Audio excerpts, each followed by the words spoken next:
Hi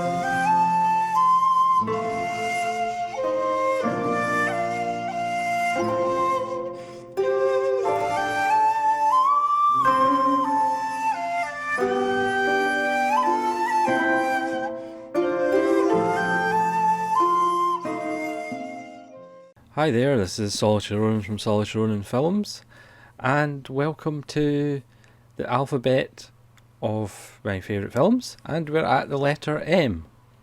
Hard to believe we're at M already. There's quite a little pile of films here, so I'll try not to take too long and bore you to death. Again, please do leave your lists of your favourite films beginning with the letter M, because I'll have forgotten some. There is some that I need to re-watch. For example, Paul Schrader's Mishima isn't on this list, but I need to watch it again. And whenever I do this mythical list of my favourite films definitively, that one, for example, may well be on it. So please leave me your suggestions, because I'm always interested to hear. Because there's always films that I haven't seen or I've completely forgotten about. Once you get up in age, you start forgetting about things. So I'm just going to start. I'm going to try not to be too long. If you're starting with the letter M, you might as well start with the letter M. This is Fritz Lang's amazing 1931 film with Peter Lorre as a child killer in Germany, based on fact. And for people who kind of say, silent cinema, is of its time, and there's a kind of quaintness to it, and for modern audiences, it's more just a kind of historical look back at what cinema was like in the olden days. M will probably change your mind.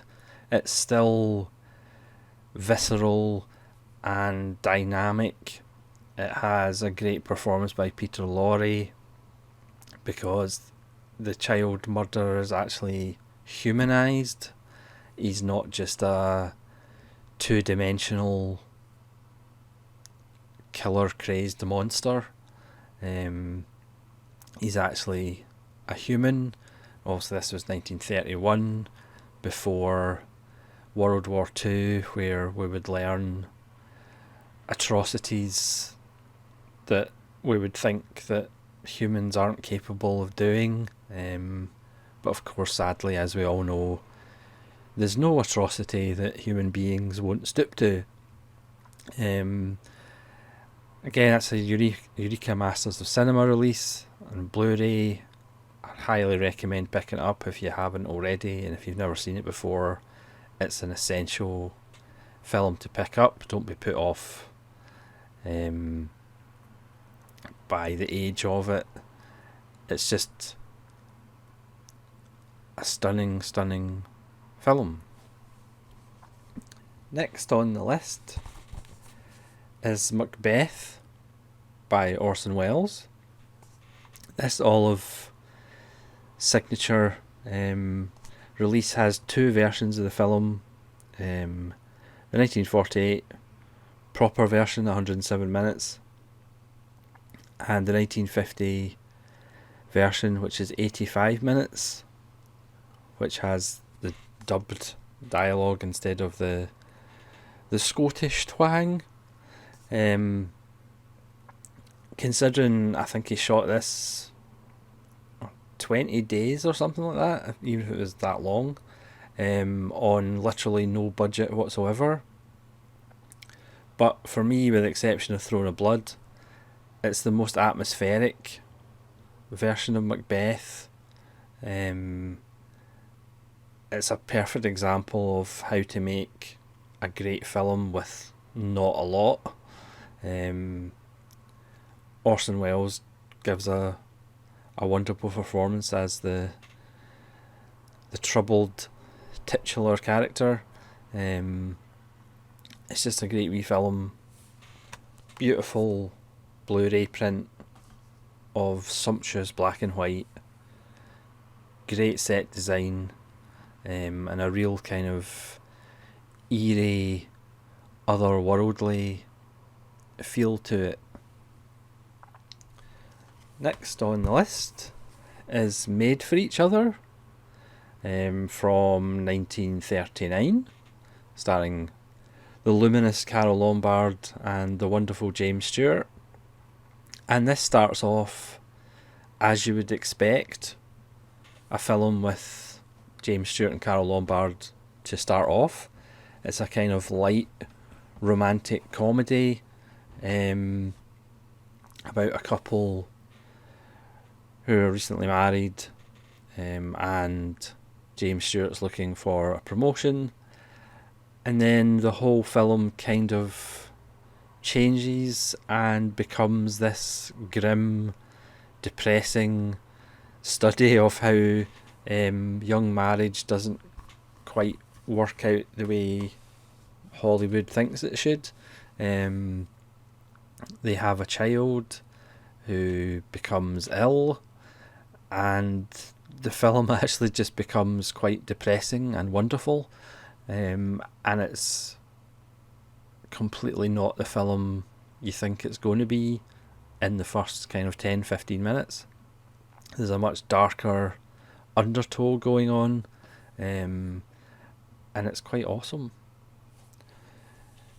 Next on the list is another Orson Welles, The Magnificent Ambersons. One of the greatest cinema tragedies of all time. The fact that this version is 88 minutes and the Orson Welles' intended version is about 142 minutes. Apologies for that alarm, that siren. It's sumptuous. Orson Welles just narrates. It's about the decay of an American family. It's about how modernisation isn't necessarily a good thing. Even in its abridged, butchered version, you can see that there's just a lot of gold there that unfortunately, while Welles was down in Brazil, they reshot the ending and tacked on a kind of upbeat ending, whereas the film just goes like that, and but then all of a sudden it's got a happy, well, not a happy ending, but a slightly more positive ending. Yeah, one of the great cinema tragedies, but it shows you how great Orson Welles was. The fact that the film that we've got is still a stunning piece of American cinema. Next on the list is on this Ealing Studios set. It's The Man in the White Suit with Alec Guinness, which again is a Ealing comedy, so it's kind of light, but it also has a really dark undercurrent. It's about a scientist played by Alec Guinness who accidentally finds this cloth, this material that will never wear out, doesn't get dirty. It's probably ends up being radioactive, but it'll never get dirty, never need repaired, which is great, isn't it? But then all the powers that be realise that people will be put out of work if they never actually have to repair it, if people never have to buy new clothes. So it's all about kind of the pressures of commercialism against idealism, and the fact that idealism doesn't actually work or is ever allowed to work. Commercial forces kind of will always win. So for a light Ealing comedy, it's actually quite depressing, which is why I like it. Next on the list, it's not a silent one, it's The Man Who Laughs, starring Conrad Veidt. This is the Flicker Alley edition, which is really nice. I would really like to get more Flicker Alley, but they are actually really expensive.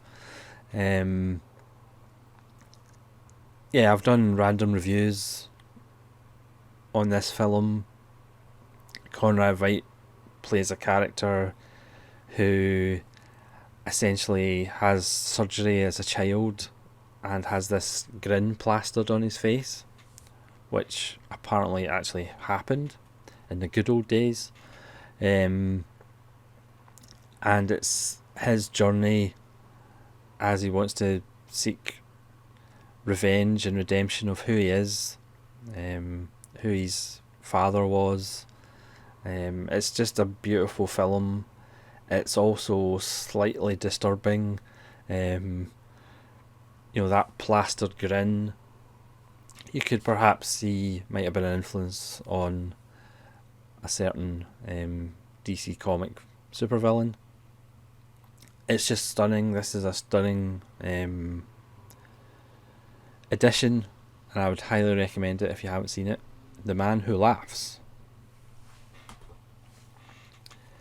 Next on the list, I think, is, along with The Hudsucker Proxy, it's probably the Coen brothers' most underrated film.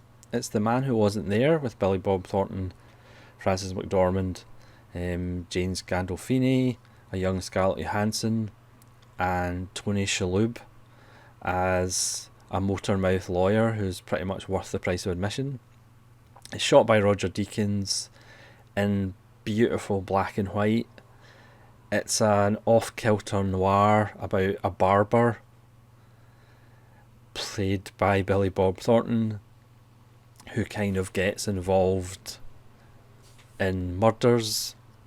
Billy Bob Thornton's really has an insular performance. He just kind of watches the world go by and around him. People just react to him. It's kind of a bit like Joe Morton's performance in Brother from Another Planet, where it's really the other characters that bounce off him and react to him, whereas he doesn't really say much, but he just gets involved and enveloped into this various murders. It's a beautiful film. It's got a real dry wit to it, and it's a lovely little film. Next on the list is one of my all-time favourite films, Manhunter, or Manhunter, the definitive Hannibal Lecter film, the definitive Hannibal Lecter performance by Brian Cox. It's arguably Michael Mann's best film. Probably is Michael Mann's best film. The European video cut for me is the definitive cut. Unfortunately, you can't get that on Blu-ray, but the director's cut is just about the best cut. There's two additional scenes that don't really add much, but certainly don't watch the theatrical cut. There's lines of dialogue missing from when Will Graham goes to Atlanta PD. It's a film that you think is a lot more violent than it actually is. You imagine a lot of the violence because Will Graham, played by William Peterson, goes to crime scenes and we see arterial spray everywhere, so you think it's a lot more violent than it actually is. Michael Mann's use of score, his use of lighting, production design, the fact that the insane asylum where Hannibal Lecter is just pure white and antiseptic, which is in complete polar opposites to the inmates that are there. I mean, Michael Mann's production design choices, his use of architecture, his use of objects in the frame is just superb. You could argue the only thing that perhaps dates it slightly is the 80s music,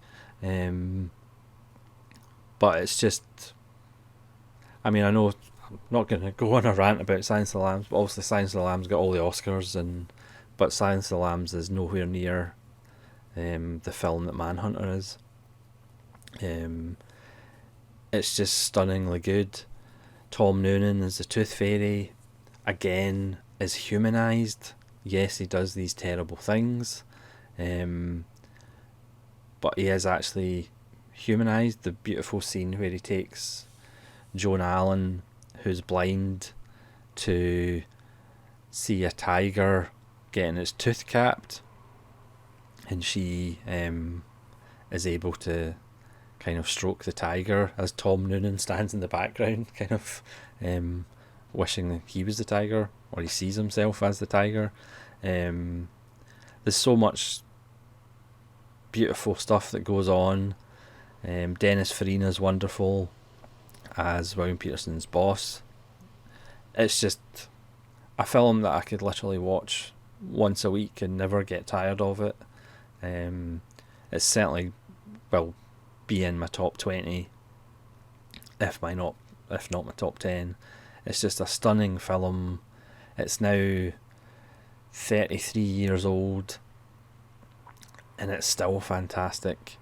Brian Cox is just wonderful. He's only in a couple of scenes as Hannibal Lecter, but he is just wonderful. The line, "Would you like to leave me your home phone number?"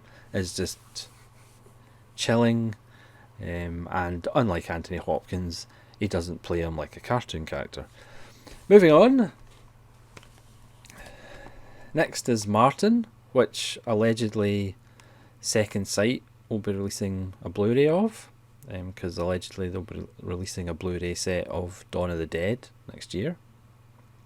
This is George Romero's interesting vampire film about a confused young man who may or may not be a vampire. His relatives think he is a vampire and want to destroy him, for he is Nosferatu, and he has trouble with women, so needs to drug them to take advantage of them. It's it's low budget, made in 1978, maybe not 1978, and it's just a strange little film, but it's effective, and it's creepy, and it really does deserve Blu-ray consideration, and hopefully it'll get more exposure when that happens. Next on the list is a Roger Corman. It's The Mask of the Red Death. This is an Edgar Allan Poe Spanish Spanish Blu-ray, which has a bunch of films on it, including Mask of the Red Death. Because bizarrely, it's the one Corman Vincent Price collaboration that Arrow hasn't released for some reason. There obviously must be some rights issues. Vincent Price is just fantastic as the ruler of this castle. There's a plague going on in the countryside while he lords it up in his castle because he's made a deal with the devil.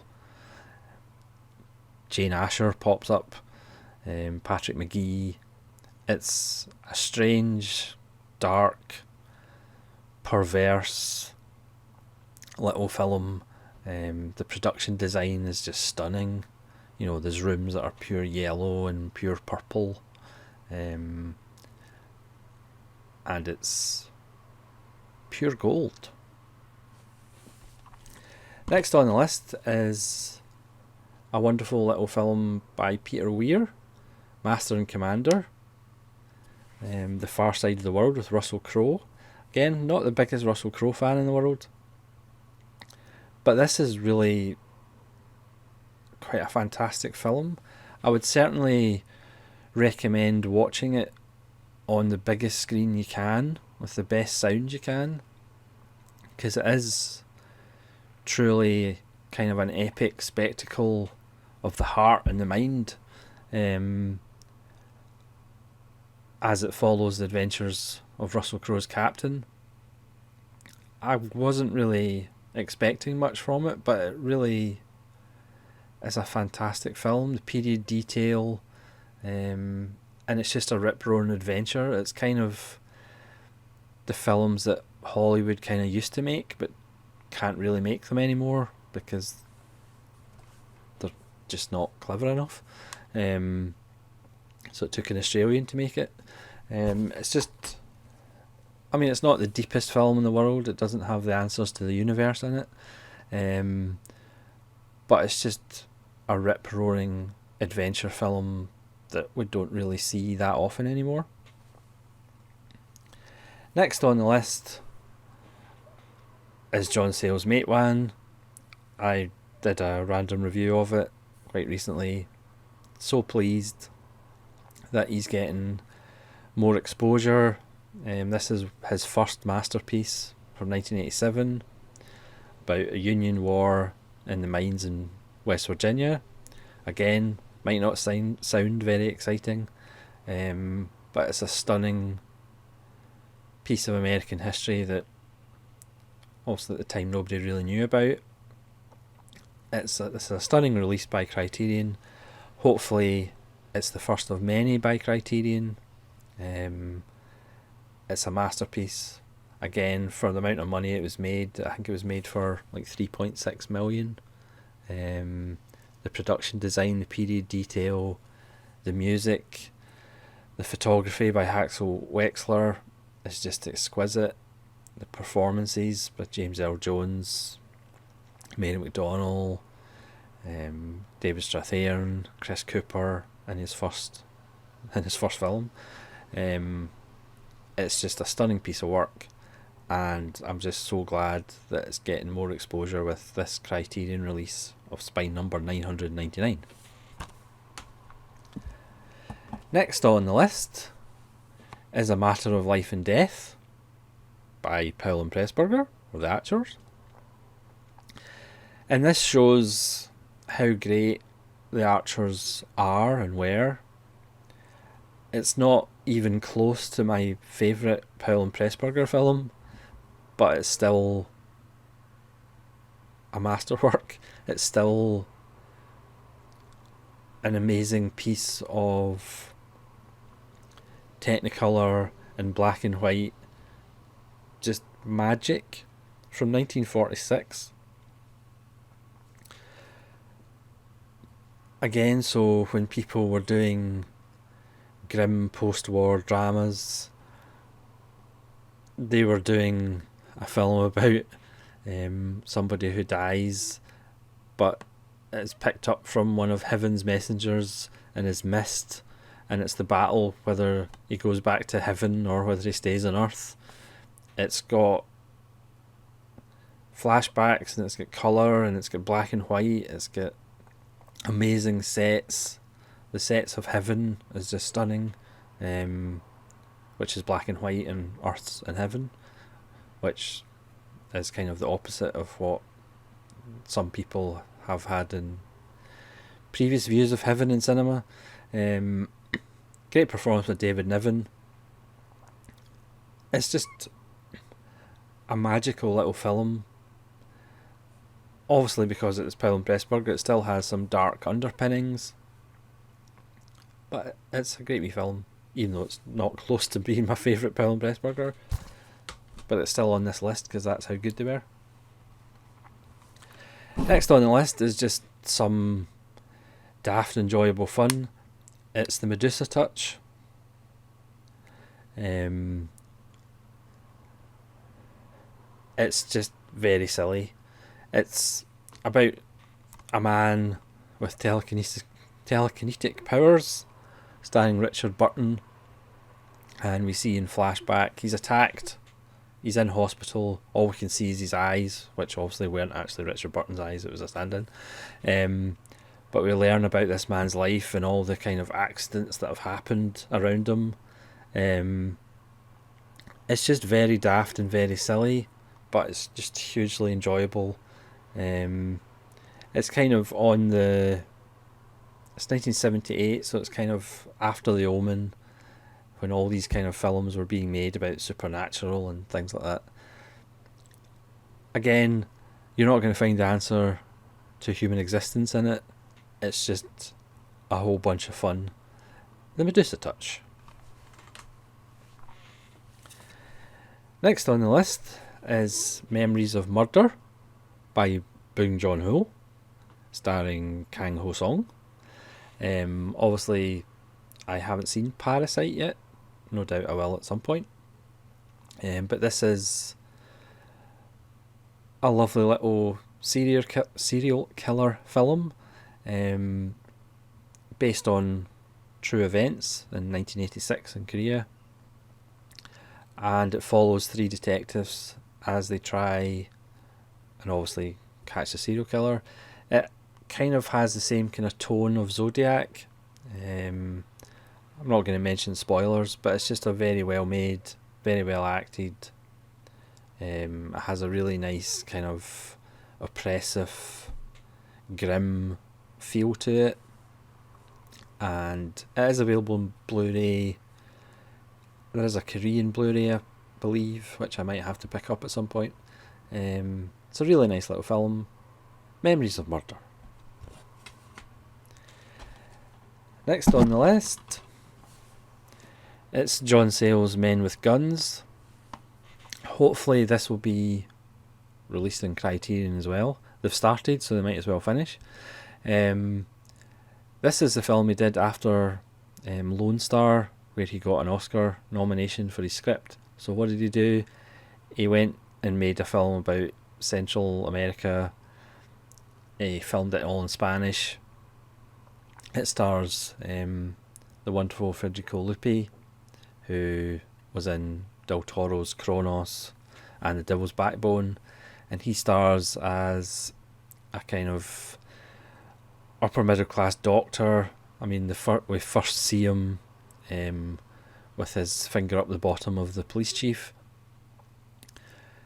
and he finds out that one of his student doctors that he sent out into the world has probably been killed.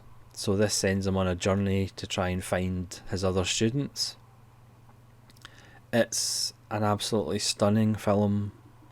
It's another Sayles masterpiece. It's about a man who thinks he knows about his country. He thinks he knows what's going on, and of course he's got no idea what's going on. I mean, we all think that we know more than we actually do. Certainly people on YouTube do. And as he progresses into the denser jungle and passes through the countryside, as the terrain changes, it gets harder. He finds what happened to his students. It's grim. It's beautiful. He meets deserters from the army. He meets gorillas. Not the animal gorillas. He meets a girl who's been raped by the various sides. He meets a priest. It's a road movie. It's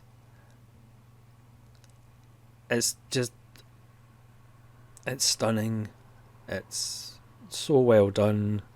Again, Sayles wrote, directed, edited it. It's a beautiful film that needs more exposure. Again, it's not about something that studios are going to be knocking down doors to release and show everybody. But it's so beautifully done. It's intelligent, as you'd expect from Sayles. It's just an absolute masterpiece. And if you haven't seen it, I urge you strongly to pick it up if you can find it. Again, the DVD, I'm not sure it's out of print, but I think it's a bit pricey. So again, Criterion, you've done a fabulous job with Mate Wan. Not to be greedy or anything, but we need to keep going with John Sayles films, because he is the best American writer-director of the last 40 years. Period. And he needs to be seen more. That's Men with Guns. Stunning. I'm only a little bit biased. Next, it's Miami Vice by Michael Mann. Now, when this came out, it got quite a lot of hate because it wasn't like the TV show. It was similar to people who were only exposed to David Lynch through the Twin Peaks TV series. And then when they saw Fire Walk With Me in the cinemas, they were just appalled and shocked. Because obviously he goes a little bit further in the cinema. But if your only exposure was Twin Peaks, the TV show, then you're going to be shocked a little bit. And I think it was similar to this. People who know Michael Mann knew he wasn't going to do an 80s, you know, the way they did with Starsky and Hutch with Owen Wilson. This is another intelligent, beautifully shot Michael Mann film. This is probably his last great film. The first time I saw it, I have to admit, I wasn't that taken with it.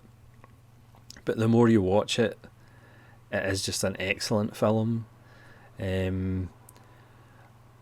Yes, Colin Farrell and Jamie Foxx are not my favourite actors by a long shot, but they're really good in this. Again, if you can watch it on the biggest screen possible, because that's where Michael Mann films really need to be watched. It is his last great film, I think, and it's awesome. Looks awesome, sounds awesome. Again, Mann's use of sound and architecture and production design and where characters are in the frame is just second to none. And obviously Christopher Nolan just completely ripped him off for his whole career. Next on the list is one of the greatest buddy films. It's Midnight Run. I remember seeing this on the BBC back in the days where the BBC cut out profanity. So it was just lots of badly dubbed people saying not real swear words. This is just so much fun.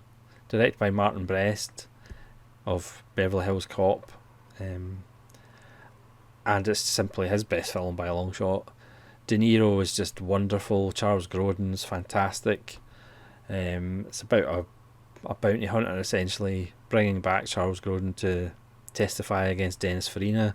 Dennis Farina is chillingly good as a mob boss who wants them dead. It's just Yaphet Kotto is wonderful as the FBI lead agent. It's just so much fun. It's one of those films that just doesn't stop. Its pacing is fantastic. It's close to 2 hours, but absolutely flies by. It's now over 30 years old as well, and it still hasn't really been beaten. It's been ripped off so many times, but it's just stunning. Midnight Run, so much fun. Next on the list is a film by Robert Redford, The Milagro Beanfield War, which again needs to get a little bit more exposure. It's arguably Redford's best film, along with maybe Quiz Show. And again, it's just about a war or a battle between local people in Mexico and American interests. It has a great turn as Christopher Walken, as he's brought in to essentially break up the farmers. It's just a lovely little film. It's kind of almost like a fairy tale. It's shot beautifully. It's got wonderful performances, and it needs a little bit more exposure. The Milagro Beanfield War. Doesn't help it's got a bit of a clunky title, but never mind. Next on the list, we're getting there, we're about halfway through, is Melos Crossing. For me, the Coen brothers' best film by a country mile, which is a mile and a half. It's literally perfect. This is another film that would be in my top 20 if not my top 10. Granted, my top 10 is probably going to contain 43 films. It's literally perfect. They create their own language. The dialogue is just so wonderful and rich. The production design's beautiful. It's a gangster film set in the 20s, but the dialogue is just so wonderful. So many great performances. Gabriel Byrne, Marcia Gay Harden, John Polito, G. Freeman, John Turturro. It's just literally perfect. It is one of those films to me that's literally perfect. I know of Coen Brothers fans who don't actually like it because it is kind of their straightest film. There's not as much of the kind of quirky, oddball kind of stuff. It is kind of more straightforward.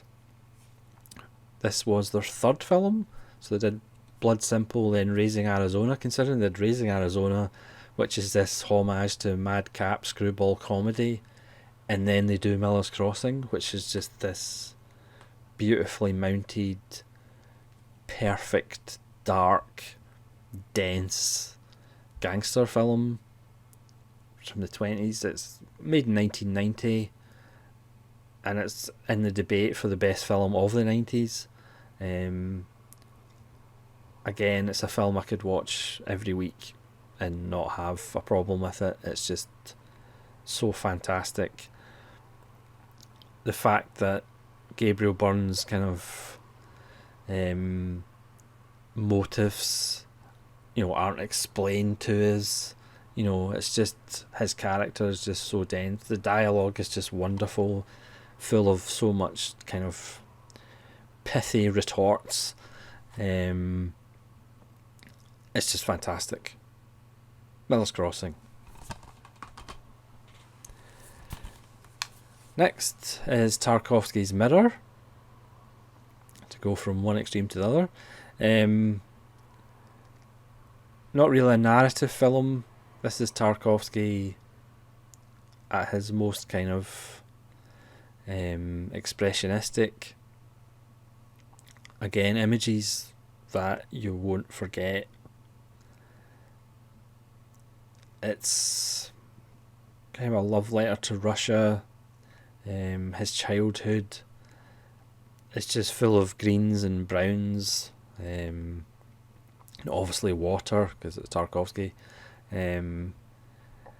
At some point I need to rewatch all the Tarkovskys and do a ranking. Unfortunately, you can't do a top 10 with Tarkovsky. Mirror. Next, Missing, by Costa Gravas, starring Jack Lemmon and Sissy Spacek. This is one of Powerhouse Indicator's best releases. It's a stunning film. I think I saw this years and years and years ago, when I was a lot younger, and it didn't really appeal to me. But watching it again, it's just stunningly good. Jack Lemmon gives another wonderful Jack Lemmon performance as a parent who comes to this Central American country looking for his son. He starts off the film being a character who believes the American government, who believes what the news tells him, who believes everything that he's told, and slowly but surely he actually realises maybe the government doesn't tell us the truth, but he just does it in a very subtle way, and by the end of the film he's kind of a completely different person, but he does it in a very subtle way. It's just a really good film, and again, made in 1982, it reminds us of the time when American cinema could make films like this, and could make mainstream films like this, and make them intelligent and thought-provoking and political, and which doesn't really happen nowadays. Missing. Fortunately found by Powerhouse Indicator. Next is a little genre film called The Mist by Frank Darabont of Shawshank Redemption and Green Mile fame, who grew up being a horror buff. So he makes The Mist, which then became a TV show on Netflix, based on a Stephen King book. This, very much like Mad Max Fury Road, has a black and white version of the film as well, which is really worth watching as well, because it goes back to kind of the Universal horror days of seeing it in black and white. It's a really good creature feature about a military operation that may have opened a portal to another world. It's very Half-Life. And it's pretty much set in this supermarket where people are confined because they don't go out into the mist, because if you do, you're dead meat.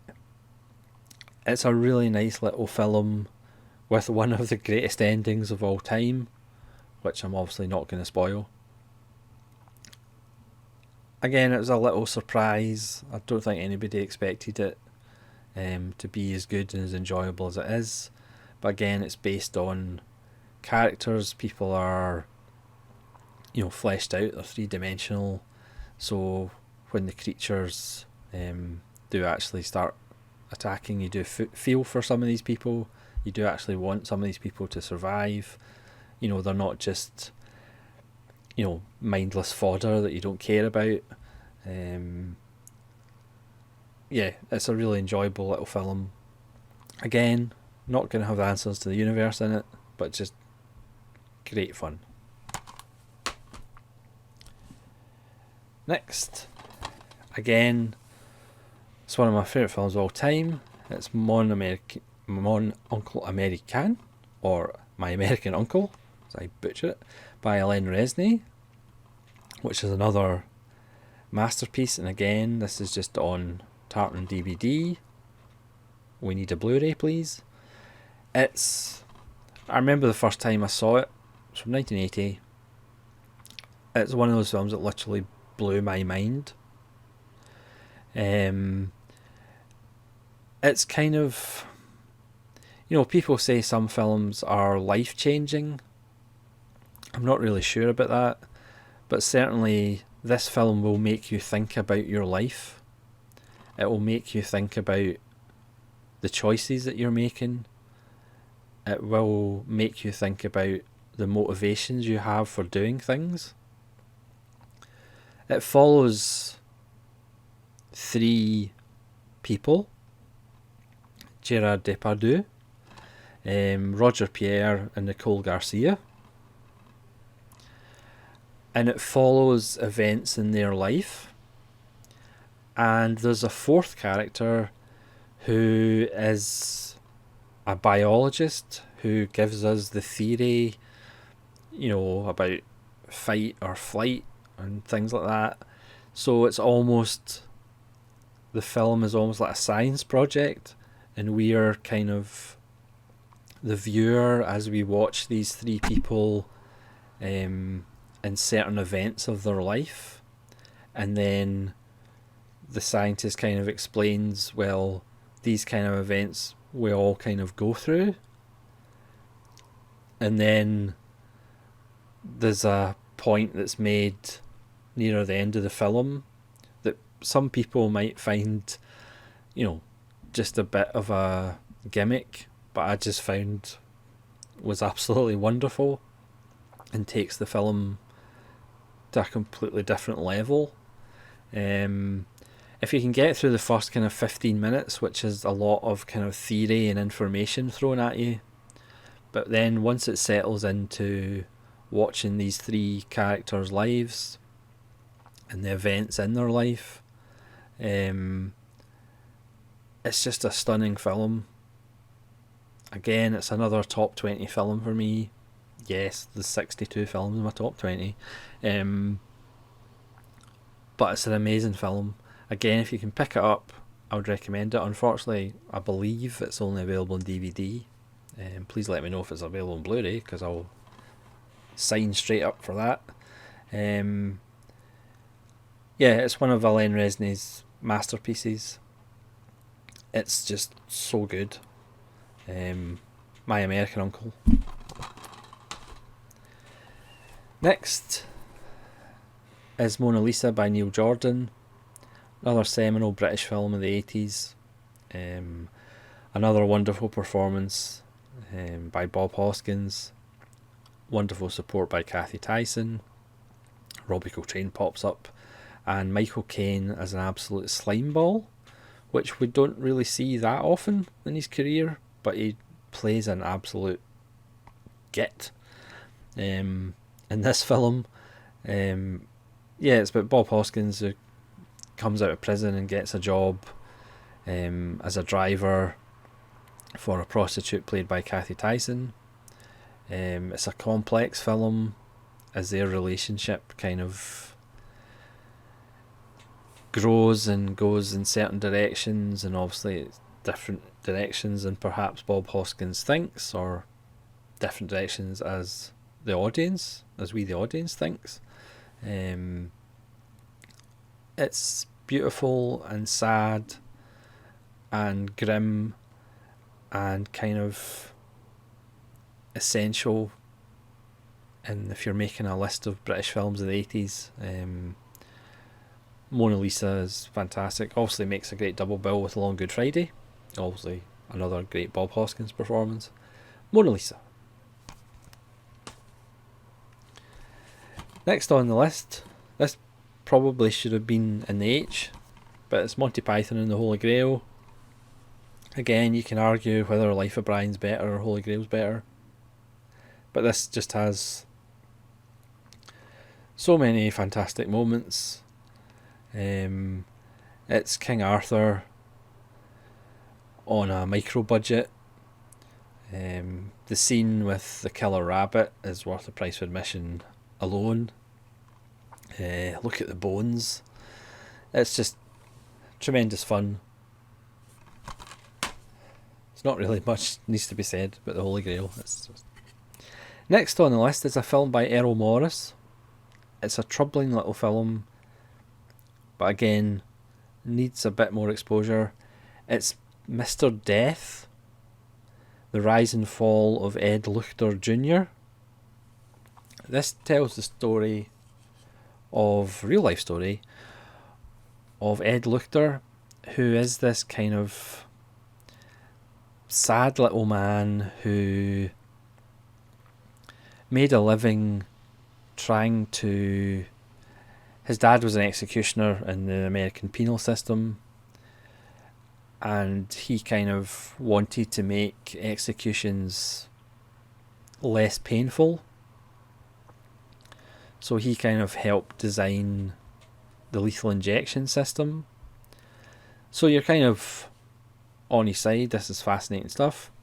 And then the film kind of takes a left turn, because he was used and exploited. Again, he comes across as a man who just wants to be important. He just wants to be heard. So he kind of got involved with Holocaust deniers, and he somehow went over to Auschwitz and Belsen, I think, to take samples of the alleged torture chambers and gas chambers, and then brought the samples back, got them tested, and then came to the conclusion that gas was never used there. But he wasn't a geologist. He wasn't an expert on how to take, bore samples into stone, into rock. He didn't tell the labs that he sent the samples to what they were actually testing for, or where they came from. So he then got embroiled in this court case, because he pretty much came out and said there was no gas used ever by the Nazis.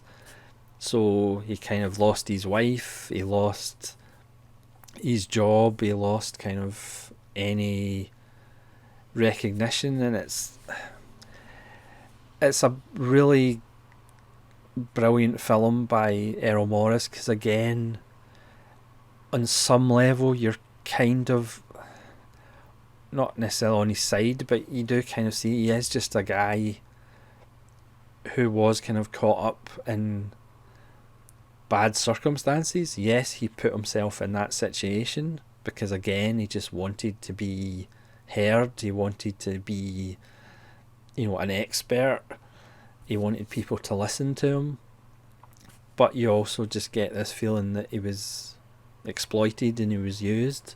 But again, watch the film, make up your own mind.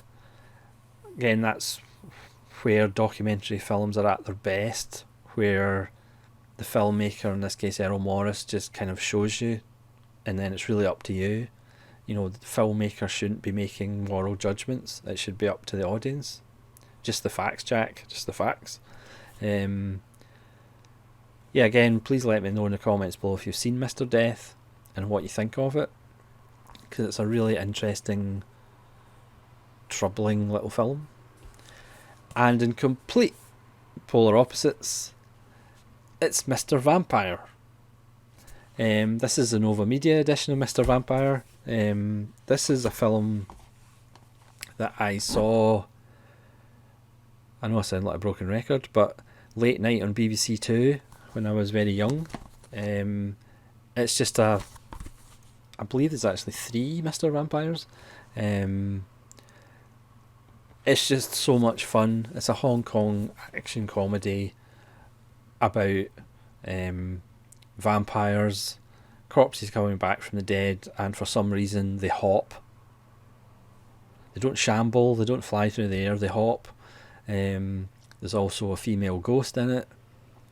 It's just a lot of fun. This is a beautiful print edition on Nova Media. If you can pick it up on DVD, I would recommend it, because it's one of those late night films you can just put on and have a tremendous amount of fun with. It's just wonderful. It's one of those films that I kind of cherish because it's been with me for so long, and it's given so much pleasure over the years. Speaking of pleasure over the years, it's David Lynch's Mulholland Drive. This is on Criterion 779. This was originally going to be a TV show, believe it or not. But he just decided to turn it into a feature, and it's stunning. It's, again, if you know what the key means and the little box means, then please let me know in the comments below. It's a beautiful film. It's a scary film. It's disturbing. It's wonderful. It's funny. It's pretty much quintessential David Lynch. Made in 2001, so it's already 18 years old, which seems bizarre because it doesn't actually seem that far away since it was made. Beautiful, dark, scary, quintessential David Lynch. We're getting there. Sorry to have kept you this long. Next, it's Muppet Treasure Island. Anybody who doesn't like Muppet Treasure Island needs to seriously look at themselves. I know everybody says Christmas Carol is the best Muppet film, but they're wrong. Because Muppet Treasure Island has Tim Curry, who is a professional pirate, and it has, hits like Cabin Fever, which is a fantastic song. Muppet Treasure Island, fantastic. Speaking of fantastic, it's Saijit Ray's The Music Room. Again, I'm doing a Saijit Ray season. I'm working my way through them. This is his 1958 masterpiece, which is just about a man who is trapped in time as his kind of fiefdom, his age is crumbling before him. The modern era is kind of approaching, and it's passing by the kind of feudal era of landowners, and it's moving, it's beautiful, it's tragic, it's sad, but it's an essential Sagyat Ray film, and again it's got a lovely print on Criterion. It's just a beautiful, beautiful film. Next is one of the few John Ford films I have. It's My Darling Clementine by Henry Fonda. Arguably the best OK Corral film. You have Victor Mature as Doc Holliday, who's coughing into a hanky all the time. Walter Brennan as the main villain. This is a very nice Arrow Academy edition, which also has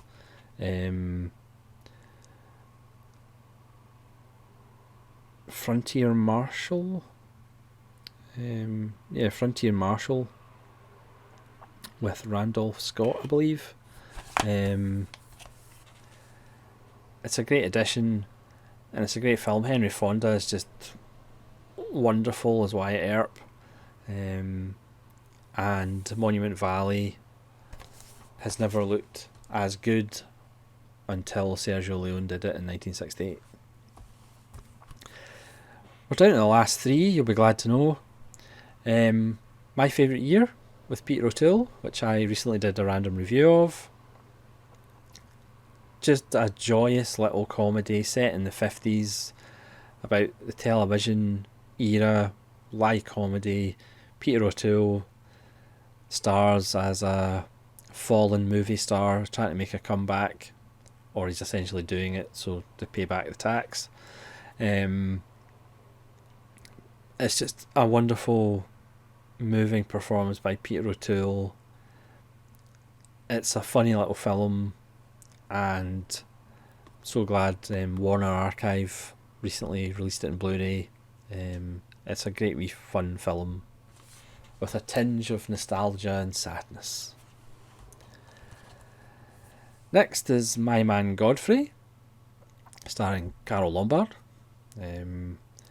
If it's starring Carole Lombard, it's going to appear on one of these lists pretty much. I'm a little bit biased towards Carole Lombard, and also William Powell. It's about class. It's a beautiful little screwball comedy, which has lots of socio-political points about it, and that's why it still kind of stands up today. Yeah, My Man Godfrey. If you haven't seen it, see it, be it, believe it. And finally, Mystery Train by Jim Jarmusch. It's a wonderful off-kilter episodic film based on set in Memphis.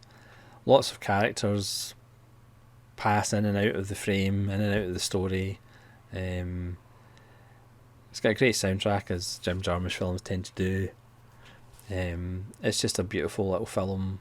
Again, there's a kind of broken down feel to it, a kind of otherworldly feel to it. Again, it's Jarmusch looking at characters and a part of the world that nobody else bothers with, kind of the forgotten people of America. That's generally the kind of people that populate Jarmusch films. It's a lovely little film. Mystery Train. And with that, I have reached the end of the letter M.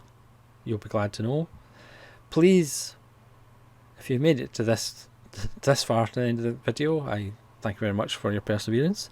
And hopefully we'll see you again for the letter N.